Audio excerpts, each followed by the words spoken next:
This podcast is for informational and educational purposes only. It is not medical care or advice. Clinicians should rely on their own medical judgments when advising their patients. Patients in need of medical care should consult their personal care provider.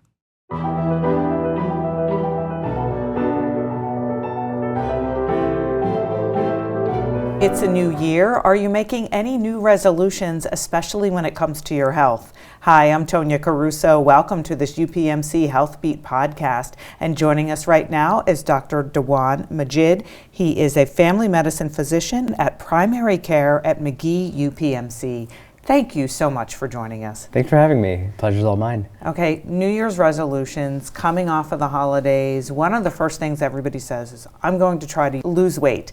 Is this a good time of year to do this? I think any time's a good time of year to start the weight loss journey. It's a new year, so it feels like a new time and new hope for patients. And so it's just a date that patients can start with on when they want to start their weight loss journey. And then from there, they can build onto it. So any date really, like a birthday, anniversary, is a good date to start, but just like any other, New Year's is perfectly fine.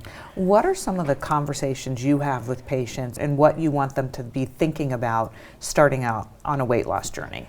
I think the most important thing is understanding that it is a journey, that weight loss isn't going to be something that happens over a short period of time. It's not going to be 2 weeks and you're going to lose X amount of weight, or 4 weeks and you're going to look the way that you want to, but just taking the time to understand that you're starting a journey and kind of discussing the expectations early on and then how to get to that final goal that they have. Is there a tried and true formula that you try to give to patients, or is it really just assessing someone and figuring out this might work best for me because ABC? I think every patient's different, and the really nice thing about being able to, especially in primary care, being able to discuss with patients is figuring out where they are in their life and what strategies will help them. Generally, the rule is diet. A majority of your weight loss is going to come from what you take in, what you put out, and so watching your diet as well as exercise just to maintain healthy body weight while losing the extra pounds. Can you lose too much weight too soon? I mean, what's sort of your thinking about fad diets, or are they good because then they get you started? So it's give and take. I think fat diets are fine up to a point. The hardest part about losing weight is just maintaining it afterwards.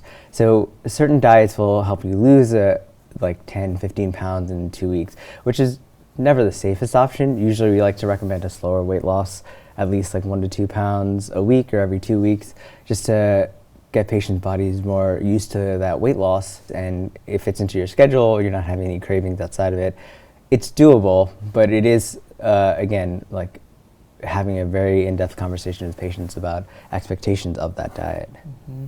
And you already mentioned exercise, and that's probably the second thing that goes with all of this. What do you say about how important exercise is, and what's the simplest thing that you tell patients they can do? Yeah, I think with patients, the simplest thing that I like to tell patients is just become active.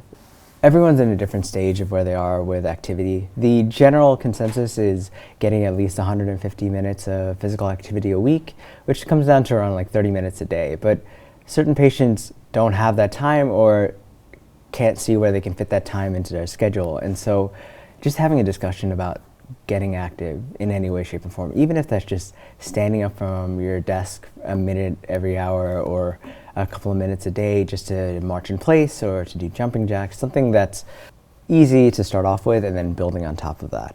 A really good exercise is just walking. And so even if that means like, if you're, especially for like our healthcare professionals who are working in the hospital, just walking around the hospital, taking the stairs instead of walking or taking the elevator when they can, just increasing the just daily physical activity is a great way to start. And then over time, once you build that physical activity, you feel more comfortable walking, feel more comfortable just using stairs with getting up and moving, you tend to be able to add on top of that without having to take extra time for exercise. What's the benefit to the body beyond weight loss? Yeah, I think the most important thing with exercise is it keeps you active. Well, there's been more than enough studies to show that exercise benefits with just general health, prevention of disease. And so the more you're active, the less likely you're going to need medications for certain things, the more you can prevent like heart attack, stroke, and feeling better about your everyday. Next on the list is often smoking. Mm-hmm. So would you rather your patients quit smoking or lose weight?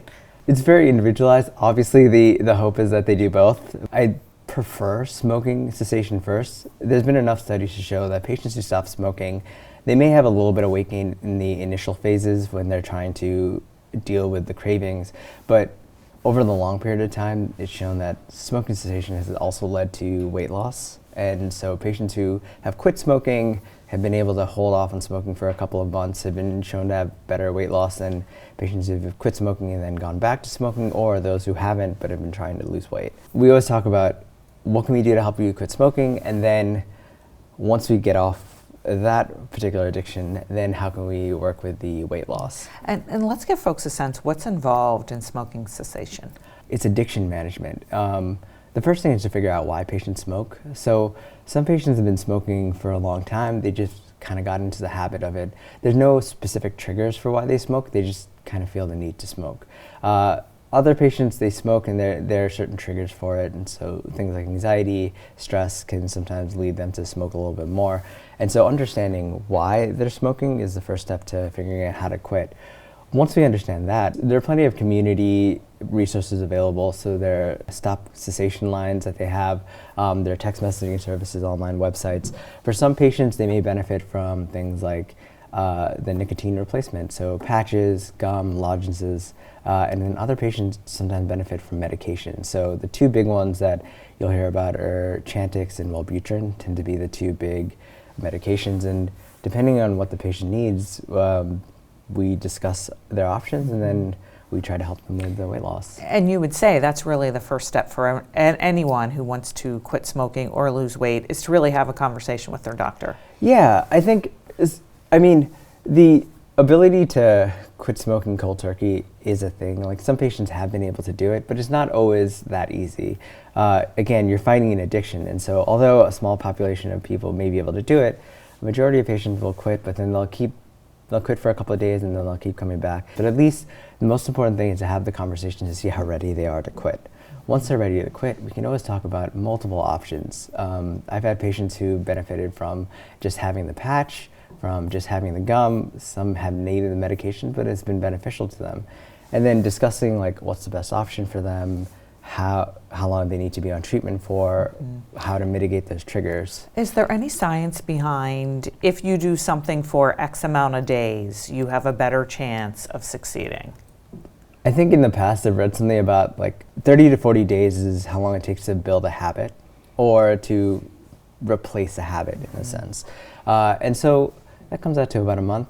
So for a lot of patients, it's just discussing that you've had this addiction, or you're obese, you need to lose weight, or you're smoking, you need to cut down on smoking, and then talking about instead of thinking that everything's going to be done in 30 days, just building habits over time to help you quit smoking or help you exercise, eat healthier going forward. So beyond smoking, drinking becomes the next one, especially coming off of like a holiday season of party after party, maybe scaled down parties now because of COVID. What do you say to patients about that? You often hear folks talk about dry January. I'm done. I'm not going to have another drink. Does something like that typically work? What's your best approach with patients for that? I think a lot of it is figuring out what is their alcohol use. Some patients just use alcohol socially, so they may just drink during social events. They may just have drinks during the holidays, but then during the week, during just day-to-day, they're not really craving any alcohol. It becomes a problem when patients have, again, the addiction side of alcohol use. So they crave it. When they start drinking, they can't stop drinking. They feel uncomfortable when they're not drinking or they don't have alcohol in their system. That's when it becomes an issue, and so they discuss about how to quit drinking. At least recent studies have shown that it's okay to have like one glass of wine a day. It's not significantly detrimental to health, but over time, more drinking can affect just not only the well-known like liver disease, but can also affect your blood levels, immune system, and a lot of other functions in the body. And so discussing, seeing where they're at, what they're willing to do, where they're willing to cut down to. If they're willing to completely quit drinking, we talk about if you've been drinking, like say 3 or 4 beers a day, cutting down day by day, or cutting down every couple of days to 2 to 1 to every other day, and just spacing it out until you don't need it as often. Obviously, there are like rehab programs for patients who have more significant drinking issues, and then discussing whether or not those options are something to consider for patients who need it. Right. And so in general, for all of these, is there a thing of being too strict too soon? I'm going to lose weight, I'm going to exercise, I'm not going to smoke, I'm not going to drink. But do you think that lowers the ability of success? I think it's all motivation based. And so what is your motivation for doing what you're doing? You'll hear of success stories of people who've been able to quit everything in the beginning of the year.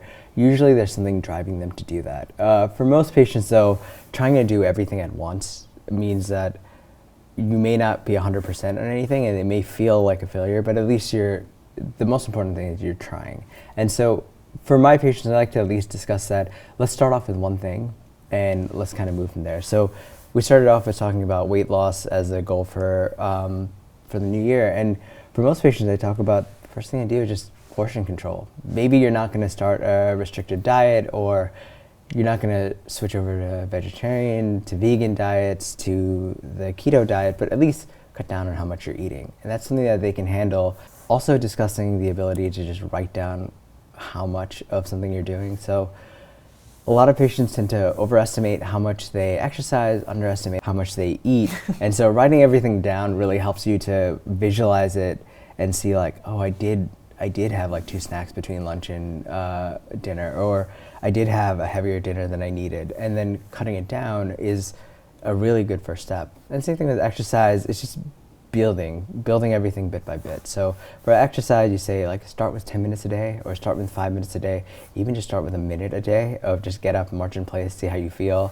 And then just building into it whatever you're comfortable. Exercise doesn't have to be in a gym. It doesn't have to be just running or biking. It could be dancing, it could be anything else. And so finding what you enjoy and then just building time into that. Yeah, and always good to start with a conversation with your doctor. If you feel the urge to start exercising as much as you can tolerate, start eating healthy as much as you can tolerate.